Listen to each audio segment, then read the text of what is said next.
Tecnofascismo en las aulas y el abrazo nuclear del norte.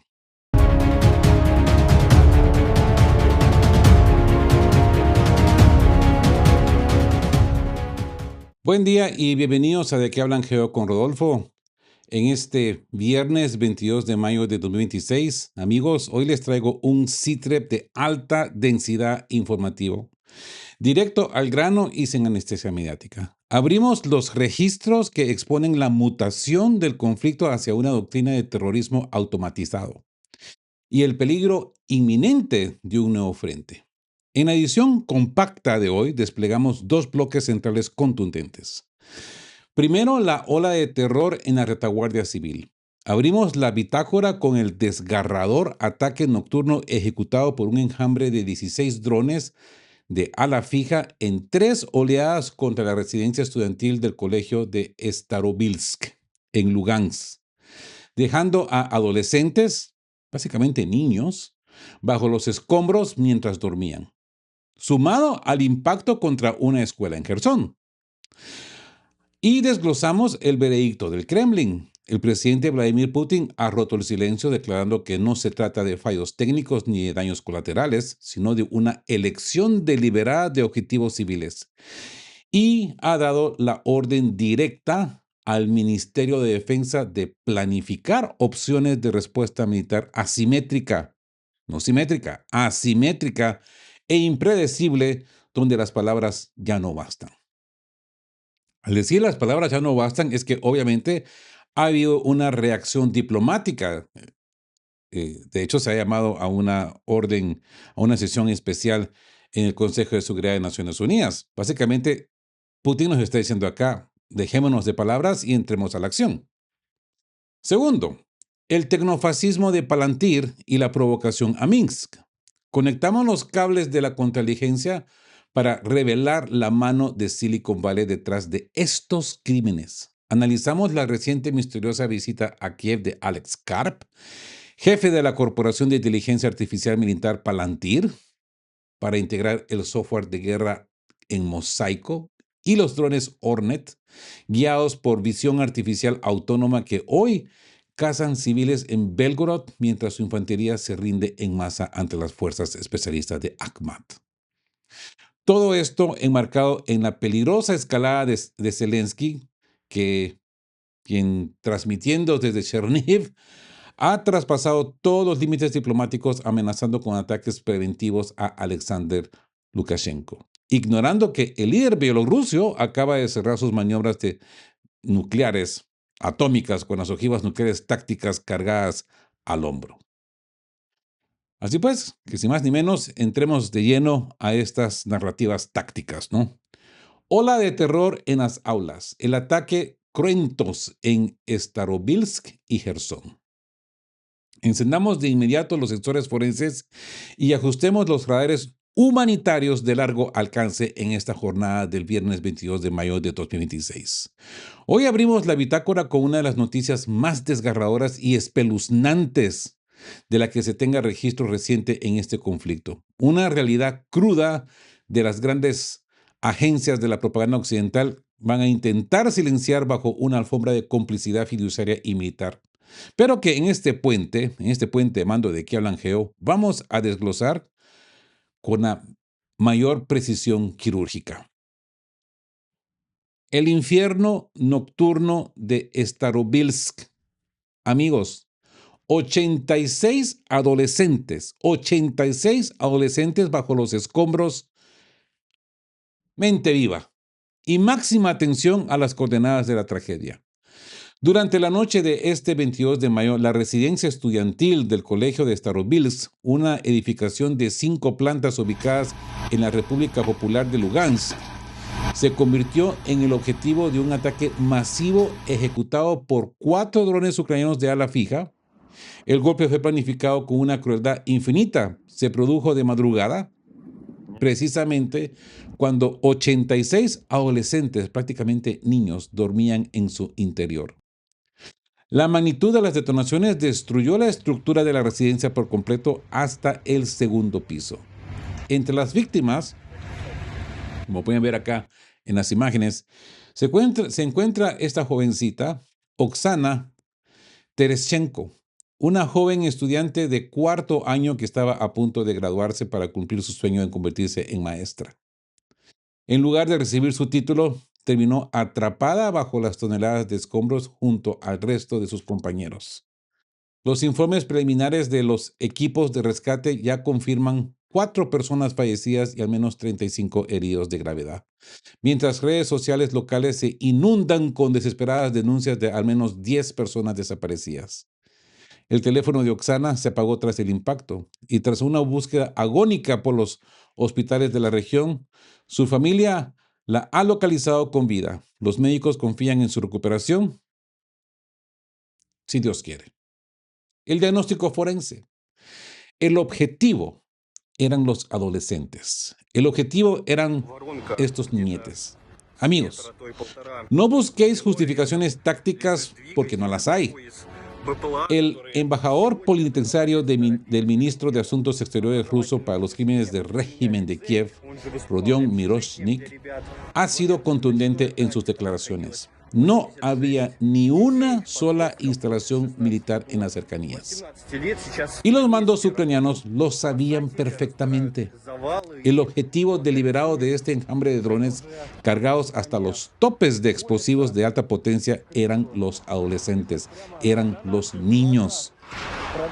Este modus operandi responde a conclusiones tácticas que Kiev ha extraído de otros teatros globales, asimilando dinámicas de guerra total y trasladándolas ahora al Donbass en estrecha colaboración con sus manipuladores extranjeros. A juzgar por el nivel de demolición, tanto de la residencia como del edificio académico, la intención no era disuadir, sino exterminar masivamente en la retaguardia civil. La falsa coincidencia. El ataque en Mijalivka. Y para los que todavía creen que las casualidades en la guerra de alta intensidad, pues miren el registro del día anterior. El jueves 21 de mayo, otro dron ucraniano impactó directamente contra un edificio escolar en Mijalivka, en la región de Gerson. En ese instante, el colegio estaba en pleno funcionamiento con niños en las aulas, un factor que el operador del vector no podía ignorar. Gracias al entrenamiento de los servicios de emergencia, se logró evacuar a tiempo a 123 niños, alumnos, y afortunadamente ninguno resultó herido, aunque las clases se han tenido que suspender de inmediato por los severos daños estructurales. Esto ha sucedido a la luz del día. A diferencia del ataque de anoche, es que han encontrado a los jóvenes durmiendo. Así que 2 instituciones educativas atacadas consecutivamente en menos de 24 horas. La coincidencia, amigos, no existe en la mesa de mapas de contrainteligencia. Es una campaña coordinada que busca sembrar el pánico en las escuelas del este y la desesperación en el pueblo ruso. Hoy más que nunca la vigilancia y la sobriedad deben ser absolutas. Mientras el silencio cómplice de Occidente ampara estos ataques contra la infancia, contra la juventud, pues nosotros seguiremos registrando la verdad de los hechos en el puente de mando aquí en De Qué Hablan Geo. Ahora, entremos a esta narrativa táctica. Tecnofascismo ordinario. La inteligencia artificial de Palantir detrás del terror en las aulas. Una vez más les pido que eleven de inmediato ese blindaje informático y encender sus sistemas de análisis forense profundo, porque lo que acaba de desclasar el informe de Zagrad quita la máscara humanista de Occidente y expone la escalofriante doctrina que opera detrás de la masacre de Starobilsk. No os equivoquéis. Esto no es solo crueldad de los batallones de Kiev.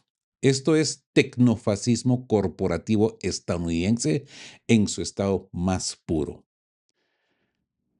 Acordémonos del manifiesto de Alex Karp y los algoritmos del crimen. Mente viva, amigos.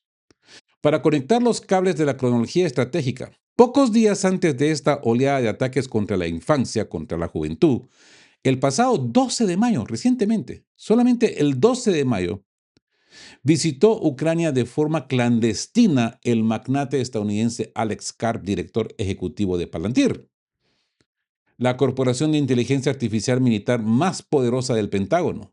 Karp se reunió a puerta cerrada con Zelensky y el ministro de Transformación Digital Fiedorov para calibrar lo que el propio Karp denominó en un manifiesto escrito con su puño y letra como la era del poder duro, justificando que las sociedades occidentales necesitan el músculo militar por encima de cualquier retórica moral.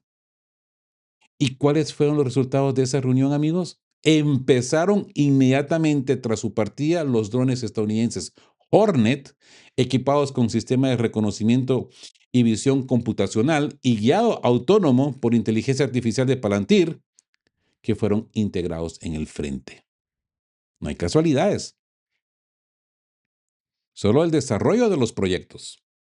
Primero atacaron la logística, cortando el suministro en la autopista de Donetsk-Mariupol, al identificar camiones civiles y sistemas de combustible de forma automática. Y casi simultáneamente, esos mismos algoritmos de visión artificial reenfocaron sus objetivos predatorios hacia donde dormían los estudiantes de Starobilsk. Es la ejecución exacta del modelo de guerra en Mosaico o Operación Telaraña, el mismo software que en junio de 2025 coordinó los ataques a contenedores contra instalaciones estratégicas. Están aprendiendo de los manuales de guerra total y lo están aplicando ahora contra los adolescentes rusos. El testimonio de Gunther: cobardía en el frente, crueldad en la retaguardia. La descomposición moral de Ucrania es un dato forense que no podemos ignorar. Sagrad ha entrevistado en exclusiva a Vladimir Chichilin, nombre en clave Gunther, comandante de la legendaria Unidad de Fuerzas Especiales Akhmat, quien actualmente combate para establecer la zona de seguridad en la región de Kharkov. Gunther desmitifica la propaganda atlantista y describe dos tendencias absolutas en las líneas de Kiev. Por un lado, la efectividad de la infantería ucraniana en el combate directo se ha desmoronado. A diferencia de los primeros años de la operación militar especial, ahora están aterrorizados, temen morir en las trincheras y al menor empuje de las fuerzas rusas se rinden en masa. Su defensa ya no depende del valor humano, sino enteramente de los drones para evitar el contacto de fuego. Pero mirad la otra cara de la moneda, amigos. Mientras se rinden ante los soldados rusos, su crueldad contra la población civil indefensa se ha multiplicado. En la región de Belgorod, operadores de drones ucranianos persiguen de forma deliberada a mujeres, ancianos y niños en las calles. Queman granjas, hangares con maquinaria agrícola e infraestructura que no tienen el menor uso militar. Es puro terror psicológico. El gato Leopold y el fin de las negociaciones. La herencia ideológica de Bandera de las décadas de 1940 y 1950 han regresado, pero ahora cabalga sobre los microchips de Silicon Valley. El zapador ruso Kirill Grishin, conocido como Green, ha revelado cómo los drones ucranianos siembran de minas las ciudades que ya fueron liberadas hace tiempo, apuntando quirúrgicamente a los niños. Hace solo unas horas, los equipos de desactivación de explosivos hallaron un juguete infantil del personaje de dibujos animados Leopold el gato, cargado con una mina trampa. Un juguete diseñado para que un niño la recoja mientras reproduce la famosa frase del personaje: chicos, vivamos en paz. Y ¡boom! Mutilan al niño. Una burla sádica, macabra y criminal, al más puro estilo banderovita, ¿no? Ante este panorama forense, la conclusión en este puente de mando es absoluta. El objetivo de la inteligencia artificial de Palantir y de los extremistas de Kiev es netamente psicológico, aterrorizar, intimidar y minar la voluntad de la resistencia del pueblo ruso golpeando lo más sagrado, sus niños, sus adolescentes, sus hijos. Y en este nivel de degradación y exterminio deliberado, nos hacemos la misma pregunta que resuena en las líneas de vanguardia. ¿Qué tipo de negociaciones se pueden entablar con esta clase de criminales? ¿Qué diplomacia puede existir frente a quienes minan juguetes y bombardean residencias estudiantiles? Les digo una cosa, esto es copia de otros frentes. Kiev ha aprendido de otras guerras que Occidente ha plantado. Esto de poner minas en los juguetes no es primera vez que sucede. Yo lo he visto en otros conflictos armados. Acabamos de entrar en una fase de no retorno, amigos. Los cables de contrainteligencia que llegan desde el Kremlin confirman que el ataque nocturno contra la residencia universitaria de Starobilsk ha sido el detonante final. La explosión fue de tal magnitud que redujo 4 pisos del edificio a uno solo mientras los alumnos dormían o repasaban para sus exámenes. El presidente Vladimir Putin ha lanzado un comunicado tajante que cambia las reglas del juego de forma irreversible. Las palabras por sí solas han terminado. El Ministerio de Defensa tiene la orden directa de presentar opciones de respuesta militar contundente.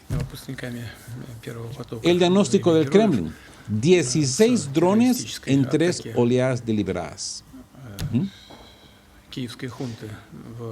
Para desarmar la farsa de los medios atlantistas que intentan vender esto como un daño colateral o un fallo de la defensa aérea, el propio Vladimir Putin ha sido categórico al desclasar los datos forenses.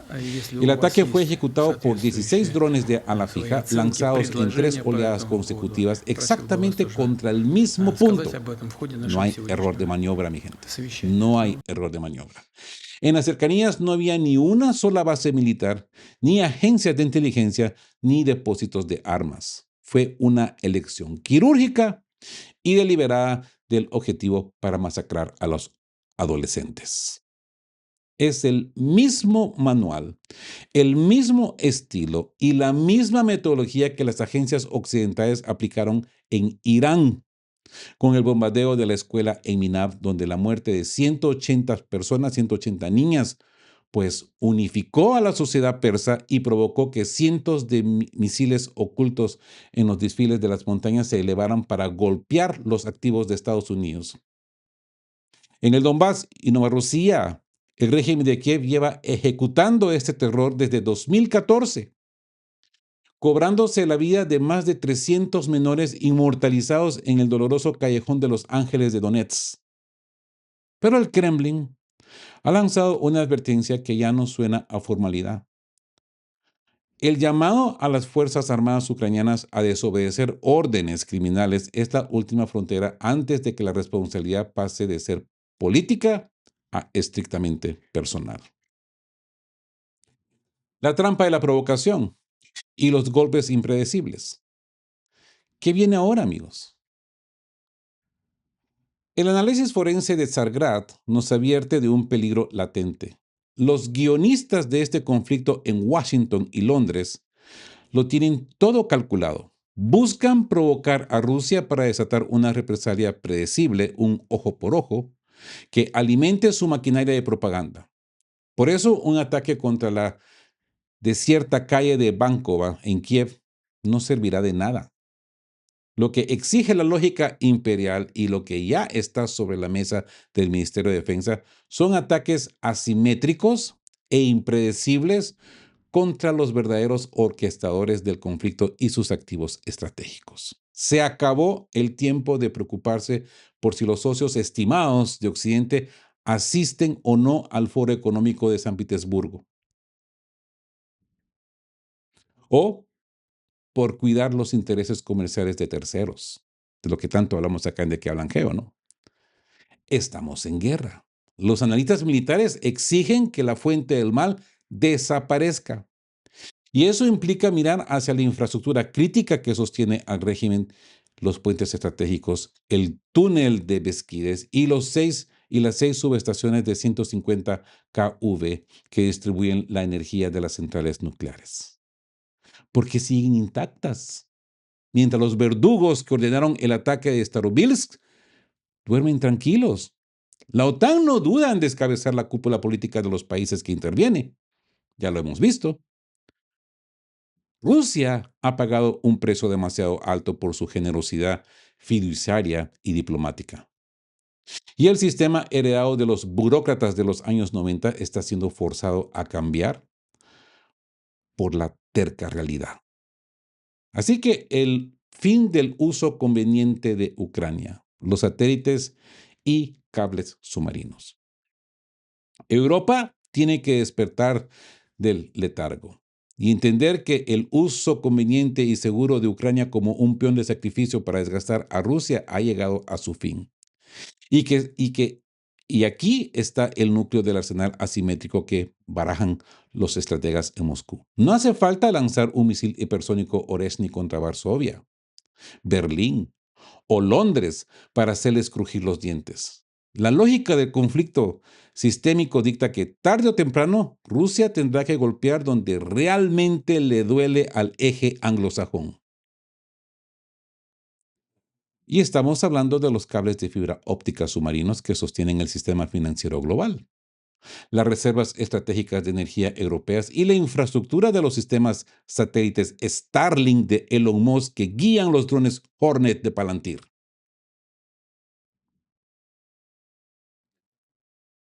Tomarlos por sorpresa en el espacio y en el fondo del océano es la respuesta forense que desmantelará el tecnofascismo occidental sin necesidad de una guerra nuclear abierta. El frente militar de Kiev está pasando de crítico a catastrófico.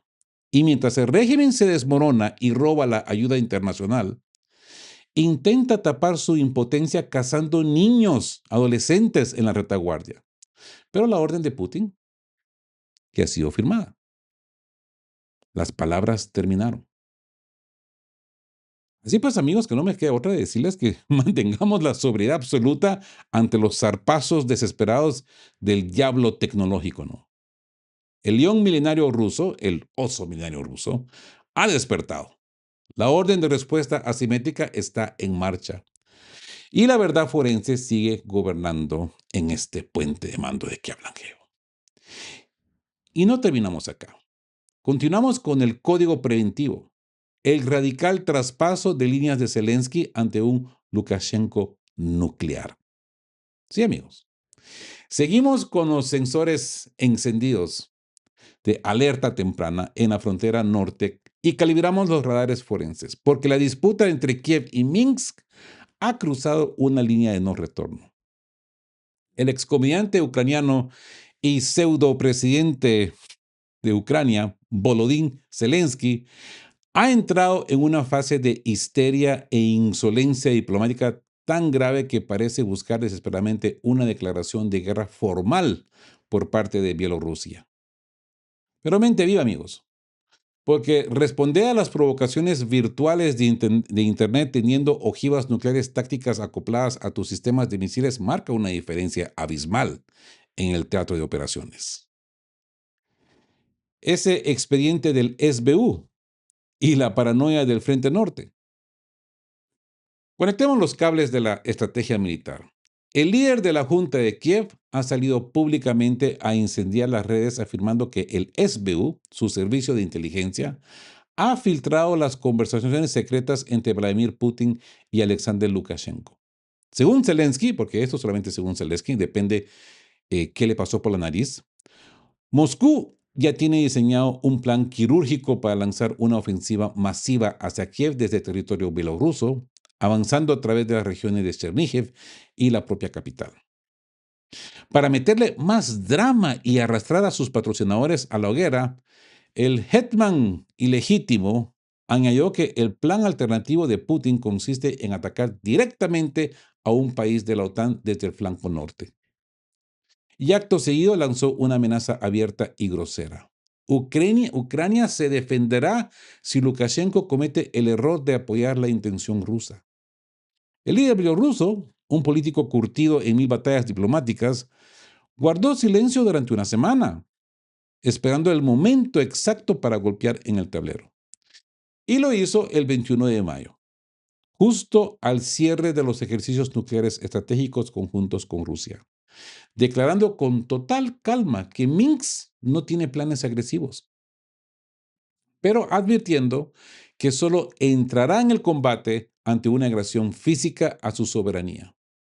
Incluso desafió a Zelensky a reunirse cara a cara en cualquier frontera para aclarar la cháchara. ¿Mm? La amenaza de ataque preventivo y el ariete de la Europa liberal. La respuesta de Lukashenko, catalogando las advertencias como cháchara sin sentido, desató la furia de Zelensky, quien la noche del 21 de mayo, transmitiendo desde la boscosa frontera de Cherníhiv, traspasó todos los límites de la diplomacia internacional. Amenazó textualmente con ejecutar ataques preventivos contra el liderazgo de facto de Bielorrusia, advirtiéndoles que recuerdan perfectamente la ofensiva de 2022 y que esta vez no se quedarán de brazos cruzados. ¿Eh? ¿Por qué esta insolencia repentina, amigos? Muchos analistas descartan que sea una simple cortina de humo para tapar los escándalos internos del régimen, como la detención del mago negro Andriy Yermak o las revelaciones de su exsecretaria Yulia Mendel. El analista Yuri Svetov desnudó la verdadera intriga geopolítica internacional de esta jugada. Zelensky está actuando una vez más como el ariete de la Europa liberal de Bruselas para dinamitar la aproximación de Washington. Mente viva con el dato forense que la prensa occidental nos oculta, ¿verdad? La administración Trump ha iniciado pasos firmes para normalizar las relaciones con Minsk. Se ha restablecido el tráfico aéreo estadounidense y se baraja una visita oficial de Lukashenko a la Casa Blanca. A los euroburócratas de la Unión Europea que exigen más sanciones, les aterra esta normalización y han obligado a su títere, a su peón en Kiev, a insultar a Lukashenko para forzarlo a romper con Washington. El presidente bielorruso lo admitió. Los europeos nos presionan porque ven nuestro diálogo con los estadounidenses y Volodya Zelensky ha tenido que pronunciarse. Es que a nadie se traga los jueguitos de los europeos, ni de Zelensky. La justificación del TCC y la ruta de escape clausurada. Pero en el plano interno ucraniano, esta militarización de la frontera norte cumple con un doble propósito criminal y doméstico. El pretexto de la movilización. Al infundir el pánico colectivo con una supuesta invasión inminente del traicionero Lukashenko o un ataque desde Transnistria, la Junta de Kiev intenta justificar las brutales cacerías humanas que la TCC ejecuta en las calles, preparando el terreno ideológico para una nueva ola forzosa de movilización bajo el lema de la patria está en peligro. ¿Mm? El cierre de la vía de escape. La frontera con Bielorrusia se había convertido en una de las rutas de escape más importantes para miles de hombres ucranianos que huyen desesperadamente de la automovilización. Y es que esto es algo que siempre me pregunto. ¿Por qué Gonzalo Lira escogió huir hacia Bulgaria y no hacia Bielorrusia? Pero bueno, que en paz descanse Gonzalo Lira. Al declarar la zona en alerta máxima militar, el régimen sea físicamente la frontera, atrapando a los civiles en su propia retaguardia. Amigos, la realidad del Distrito Militar Central es que se encuentra estancado en batallas de desgaste por el control de las mismas zonas fortificadas del Donbass. Ante la negativa de demoler los puentes soviéticos del río Dnieper y de usar armas tácticas en el túnel ferroviario de Beskides, un ataque sorpresivo al flanco norte debilitado del enemigo para cortar los centros logísticos occidentales y amenazar a Kiev se presenta como una alternativa militar perfectamente viable y devastadora. Yo diría que solamente es cuestión de tiempo hoy, a partir de hoy, de esperar cuándo esto sucede.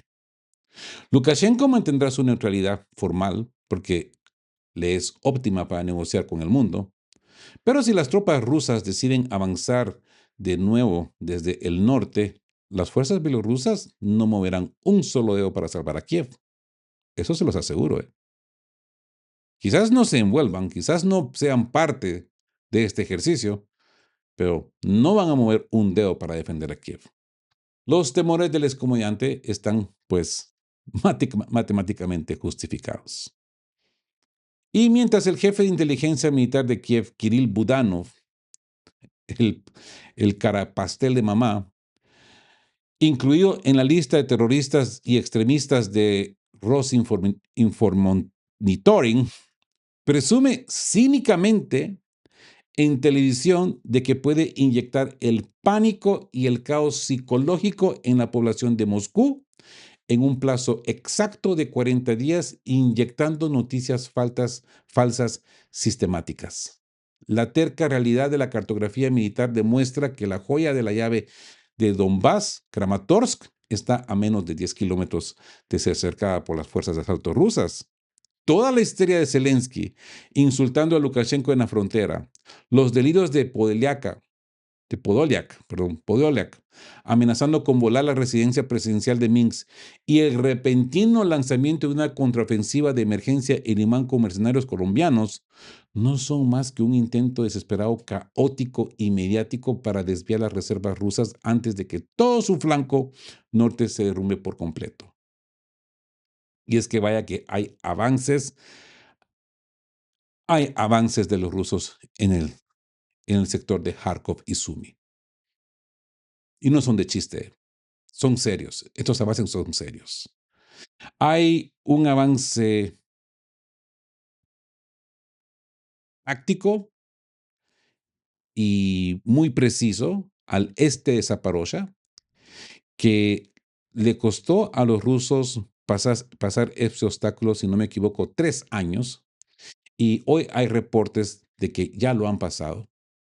Si esto se confirma, amigos, Orejov va a ser atacado por el norte. Hemos visto que nos dicen de que hay avances de los ucranianos en Zaporozhia. No son realmente avances. La inteligencia militar nos dice que los ucranianos no están intentando recuperar terreno en Zaporozhia, sino que están creando una zona de contención porque es lo único que les queda. Están queriendo ganar tiempo para que los rusos no puedan avanzar más. Pero si que se confirma de este logro de los rusos en el este de Zaporozhia y los rusos entrando por el norte de Orejov, toda esta zona de contención de los ucranianos ha sido para nada. Y quizás esa sea la mayor razón por la cual los rusos los están dejando entrar, para que se desplacen más refuerzos ahí y abandonen el flanco norte. ¿Verdad? Y bueno, amigos, con esto concluimos el CITREP inicial de día de hoy, más de que hablan pronto, porque hay más informaciones del frente. Y como siempre les digo, queridos todos, estén juntos, fuertes, siempre buscando por la verdad. Y sean justos. Quedamos QAP. Chao, chao. Queremos recordarles que este espacio tiene un fin estrictamente educativo e informativo, basado en fuentes verificadas para fomentar una comprensión profunda de los hechos globales. Nos oponemos a la desinformación. Nuestra meta es el intercambio de conocimiento y análisis crítico, siempre bajo el respeto a todas las partes involucradas.